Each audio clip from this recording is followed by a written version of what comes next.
Every now and then, we come across resources about male identity, articles, videos, books, complaining about how our culture's preoccupation with being a man is driving young men into an endless quest for some imaginary goal that they need to achieve, arguing that real men do not worry about what it means to be a man, they just are one by default.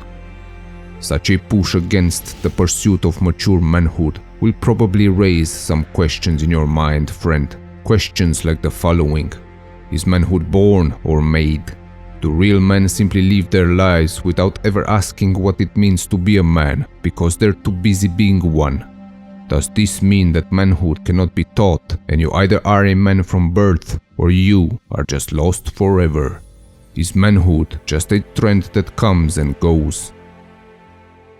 In a generation that often shies away from hard work, responsibility and free choice, it is somewhat expected to see many embracing the idea of being born a man, but a statement that proclaims that a man just is can only make sense to the ones ignorant of our history, to the ones who believe that manhood is something you come into this world with, something that you get to absorb in your being as you grow up, without any personal effort and strive. Being born male is something that happens without your contribution, but manhood is something that you will have to learn, earn and prove, friend. And such a captivation with what it means to be a man, together with the desire to prove your manhood, is not a modern idea, but in fact an ancient tradition. This driving force that pushed us since our caveman days can be seen in many of our history's greatest men. Men who lived with the question of what it means to be a man in their hearts, studying it deeply throughout their lives, allowing it to push them to an effortful existence and great accomplishments. Remember, friend, that being preoccupied with what it means to be a man is not a modern invention. The idea that men simply are and should just get on with it is, and the statement that real men don't worry about what it means to be a man represents a big cause for the crippling state of many young men today. Look back to our history and observe how societies have spent an incredible amount of time trying to answer the question of masculinity. For millennia, men all over the world had rites of passages that initiated them into manhood.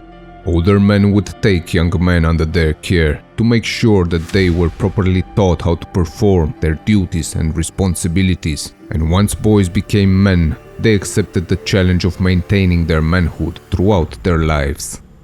Today, our society has stopped worrying about the quest for manhood, and we no longer celebrate the challenges and rites of passage that young men should engage in to pursue maturity.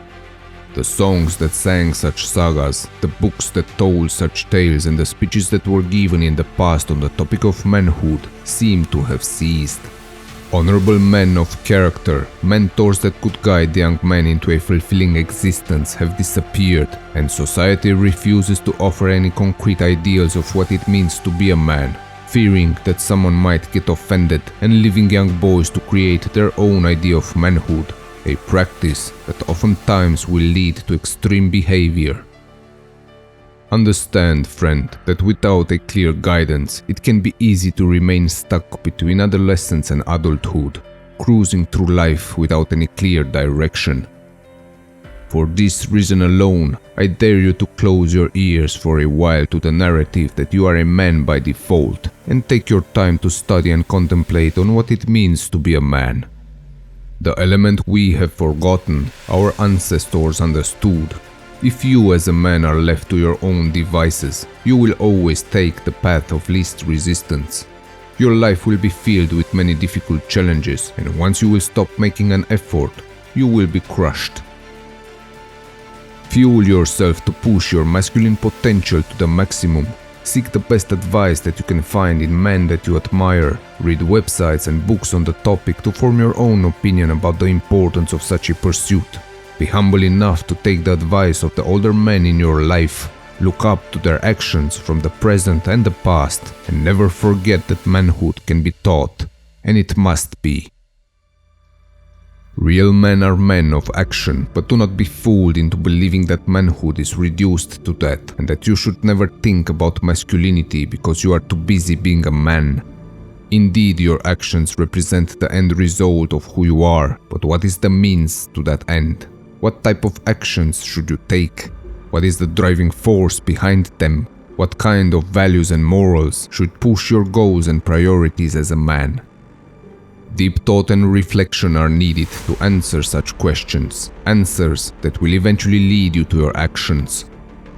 Put an effort, friend, and study the basic principles of manhood and experiment with them, because just like it would make no sense to tell someone you don't need to study to be an engineer, just get in the lab and do some engineering, it makes no sense to tell someone you don't need to study manhood, just be a man.